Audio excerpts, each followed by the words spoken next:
Сәбира Мұхамеджанова желтоқсан оқиғасындағы ең жас құрбандардың бірі.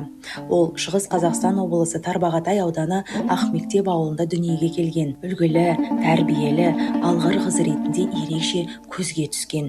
Мектептен кейін Сәбира Өскемендегі педагогикалық училищеге түсіп, болашақ ұстаз болуды армандаған. 1986 жылғы Алматыдағы толқулар Өскеменге де жетті. Ал енді басшыны сіздер сайласаңыздар, халықтың қолдауымен сайлауларыңыз керек қой. Сіз халықтың қолдауысыз халықпен ақылдаспайсыз. Сәбира да сол қозғалысты қолдағандардың қатарында болды. Алайда сол кездегі қысым мен саяси қуғын, әділдікке сенген жас қыз үшін бұл өте ауыр соққы болды. 1986 жылы Сәбира күмәнді жағдайда қаза болды. Оның өлімі желтоқсан оқиғасының ең ауыр, ең жұмбақ беттерінің біріне айналды. 1990 жылы Сәбира Мұхамеджанова ресми түрде толық ақталды. Өскемен қаласында Сәбира Мұхамеджанова атындағы көше бар.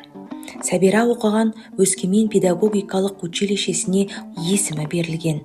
Және туған жері Тарбағатай ауданы Ақмектеп ауылының мектебі Сәбира Мұхамеджанова атында. Оның есімі ақталып қана қоймай, тәуелсіздік үшін күрескен жас рухтың символына айналды.